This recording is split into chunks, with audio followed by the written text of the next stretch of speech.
There is a reason you feel like you are running on a treadmill that is slowly speeding up. You look at your bank account, and the number is higher than it was 10 years ago. You look at your salary, and on paper, you are making more than your father did at your age. But when you look at what you can actually buy, the house, the car, the quality of food, the security of your retirement, you are poorer. This is not an accident. And contrary to what the nightly news tells you, this is not a natural disaster caused by supply chains or foreign wars. It is a mechanism, a deliberate mathematical design embedded into the very foundation of our monetary system. Most people call it inflation, but that is a lie. Inflation is just the smoke. The fire is something much more specific, something the financial elite have known about for 300 years, and something they are desperate for you to ignore. It is called the Cantillon Effect, and right now, we are living through version 2.0. This mechanism explains why the stock market hits all-time highs while homelessness explodes. It explains why a tech CEO makes in 1 hour what a nurse makes in a lifetime. It explains why, no matter how hard you work, how much you save, or how many promotions you get, the goalpost always moves further away. The money in your pocket is not neutral. It has a birth date, and it has a location of birth. And the further you are from that location, the more of a victim you become. If you are watching this, you are likely the last stop on the money train. You are the one paying the price for the party happening upstream. Today, we're going to strip away the economic jargon. We're going to expose the plumbing of the financial system to show you exactly how the wealth in your savings account is being siphoned off right now to pay for the assets of the ultra-wealthy. Where are you watching from? And more importantly, do you feel richer or poorer than you did 5 years ago? Let me know in the comments, because the mechanism I am about to show you guarantees the answer for 99% of you. To understand the theft happening in 2024, we have to travel back to 18th century France. Imagine a man named Richard Cantillon. He was an Irish banker living in Paris, watching one of the world's first great monetary experiments unfold. A man named John Law had convinced the French government to switch from gold coin to paper money. John Law promised that printing paper money would stimulate the economy. It would pay off debts. It would make France great again. Sound familiar? Richard Cantillon watched closely. He noticed something that everyone else missed. He realized that when the new money was printed, it did not magically appear in everyone's pockets at the same time. It was not like rain, falling equally on the just and the unjust. No, it flowed like honey. The king and his inner circle got the honey first. The money was fresh, prices hadn't risen yet. With this new, free money, they bought land. They built estates. They bought up the limited resources of France. Then they spent the money with the merchants in Paris. The merchants saw an influx of cash, so they raised their prices. By the time the new money trickled down to the peasants in the countryside, the farmers, the laborers, the people actually doing the work, prices for bread and land had already doubled. The peasant received the money last, but they paid the higher prices first. Cantillon wrote this down in 1730. He essentially said, "He who is closest to the money printer gets rich. He who is furthest away gets ruined." This is the Cantillon Effect. Now, fast forward 300 years to 2008, the global financial crisis. The Federal Reserve prints billions to save the economy. Who got the money first? Did it go to the homeowners in Ohio who lost their jobs? Did it go to the pension funds of teachers in Europe? No. It went to the banks. It went to AIG. It went to the too-big-to-fail institutions. They got the liquidity when asset prices were rock bottom. They bought everything up. Sound familiar? Then came 2020, the greatest money-printing event in human history. Trillions of dollars created in weeks. The government sent you a check for $1,200, a one-time payment. They told you this was stimulus. They told you they were helping. But while you were waiting for that check, the Federal Reserve was backstopping the corporate bond market. They were injecting trillions into the repo market. BlackRock, the hedge funds, the primary dealers, they had access to virtually unlimited capital at near zero interest rates. What did they do? They bought single-family homes. They bought tech stocks. They bought Bitcoin.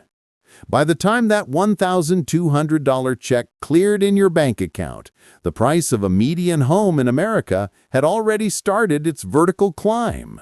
The price of used cars was skyrocketing. The cost of meat was ticking up. You received the money last. The narrative in 1720 France was, "Paper money helps the kingdom." The narrative in 2024 is, "Quantitative easing provides stability." Sound familiar? It is the same lie, wrapped in better marketing. The mechanism hasn't changed, but the speed has. In Cantillon's time, money moved at the speed of a horse and carriage. It took months for the inflation to ripple from Paris to the countryside. You had time to react. In Cantillon 2.0, money moves at the speed of light. Fiber optic cables, high-frequency trading algorithms. The transfer of wealth from your labor to their ledger happens before you even wake up in the morning. But here is the twist, the part that the textbooks don't tell you. You might think, well, if wages eventually rise, doesn't it all even out in the end? No, because the inflation you are measuring is the wrong one. They want you to look at the CPI, the Consumer Price Index, the price of milk, eggs, and T-shirts. They tell you inflation is 3%, or 5%, or maybe 9% on a bad year. But the Cantillon Effect doesn't primarily target milk and eggs. The rich don't buy 1,000,000 gallons of milk. When the rich get the money first, they buy assets. They buy the things that generate wealth: real estate, stocks, intellectual property. This creates a split reality, a divergence. Asset price inflation is the real thief. While the CPI might go up 5%, the cost of buying a home, the primary vehicle for middle-class wealth preservation, might go up 20%. The S&P 500 might double. This creates a permanent class divide. If you don't own assets, you are running a race where the ground is moving backwards faster than you can run. They keep the CPI numbers low by manipulating the basket of goods, substituting steak for hamburger, owning for renting. They gaslight you into thinking the economy is stable. But the receipt is wilder than you think, because now we aren't just talking about rich people getting richer. We are talking about the complete financialization of the human experience. Let's look at the mechanics. How does this fraud actually work in the modern day? It starts with the Federal Reserve and the Treasury. When the government spends more than it earns, which is always, it issues debt, treasury bonds. Who buys this debt? In a healthy economy, savers would buy it. But we don't live in a healthy economy. The Federal Reserve buys the debt. They click a button and numbers appear on a screen. Fiat quite literally means let it be done. They conjure purchasing power out of the void. But here is the crucial step. The Fed doesn't just deposit that money into your checking account. They buy these bonds from a select group of banks called primary dealers. J.P. Morgan, Goldman Sachs, Citigroup. This is the injection point. These banks sell the bonds to the Fed and receive fresh cash reserves. Now, what do they do with this cash? They don't lend it to your local bakery. That's too risky. They don't lend it to you for a mortgage. Not easily. They trade. They lend to hedge funds. They lend to corporations for stock buybacks. Let's look at the numbers. In 2020, the M2 money supply, the total amount of money in circulation, increased by over 25% in a single year. That is a statistical anomaly that should have crashed the system. Did your savings increase by 25%? Did your purchasing power increase by 25%? No. But look at the S&P 500. From the lows of March 2020 to the highs of late 2021, it nearly doubled. Look at housing. In 2021 alone, home prices in the U.S. surged by nearly 19%. This is the Cantillon Effect in high definition. The institutions closest to the printer used that 25% increase in money supply to bid up the price of assets before that money ever touched the real economy. By the time the money circulated down to wages, the purchasing power had been diluted.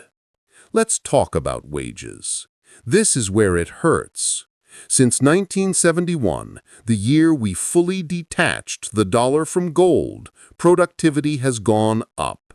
We have computers, the internet, AI. Workers are more efficient than ever. Yet real wages have flatlined. Why? Because the gains from productivity are captured by those who own the assets, not those who sell their time. If you are selling your time for money, you are selling a finite resource, time, for an infinite resource, fiat currency. The Cantillon insiders are playing a different game. They borrow the infinite resource, money, cheaply, to buy finite resources, assets. Consider the CEO pay ratio. In 1965, a CEO made about 20 times what a typical worker made. Today, that number is nearly 400 times. This isn't just because CEOs became 20 times smarter. It's because executive compensation is tied to stock prices. And stock prices are the primary beneficiary of the Cantillon effect. When the Fed prints, stocks go up. The CEO gets richer. The worker gets a 3% cost of living adjustment that doesn't even cover the rising cost of rent. This creates a cycle of dependency. To survive the rising prices caused by the elites, the middle class takes on debt. Mortgage debt, student loan debt, credit card debt. Who do you pay interest to on that debt? The banks, the very same institutions that got the free money first. It is a perfect closed loop.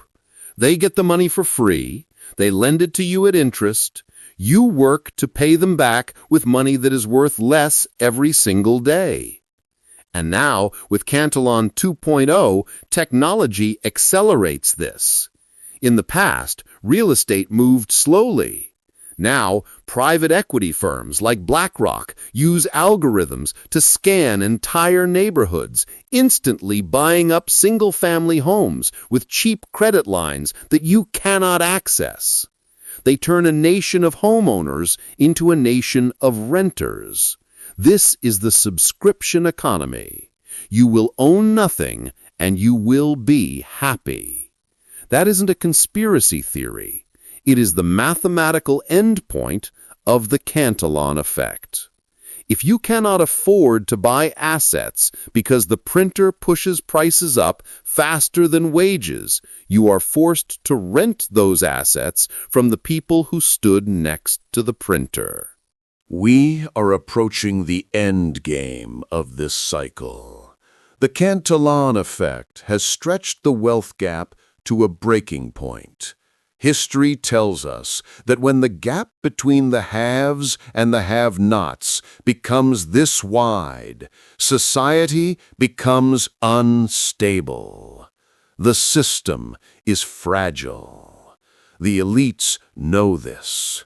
Why do you think there is a sudden rush for central bank digital currencies, or CBDCs?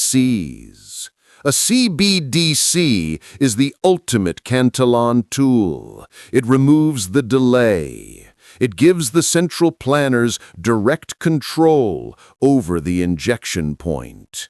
They can deposit money directly into your wallet, but with conditions.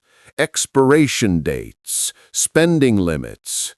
If they implement this, the invisible tax becomes visible. It becomes absolute control. We are moving toward 2026, a critical horizon where sovereign debt levels will force a choice: default on the debt or print the currency into oblivion. They will choose to print. They always choose to print. This means the Cantillon Effect is about to go vertical. If you are sitting in cash, waiting for prices to come down, you are the victim. If you are trusting your government to fix the problem they created, you are in denial. The only way to survive the Cantillon Effect is to position yourself closer to the injection point, or to exit their system entirely by owning assets they cannot print. This channel exists to show you how to do that, to give you the unfiltered truth about money, power, and your future. The mechanism is working exactly as intended. The question is, are you going to be the fuel, or are you going to build a firewall? Subscribe. Turn on notifications, because the printer is warming up and you need to be ready.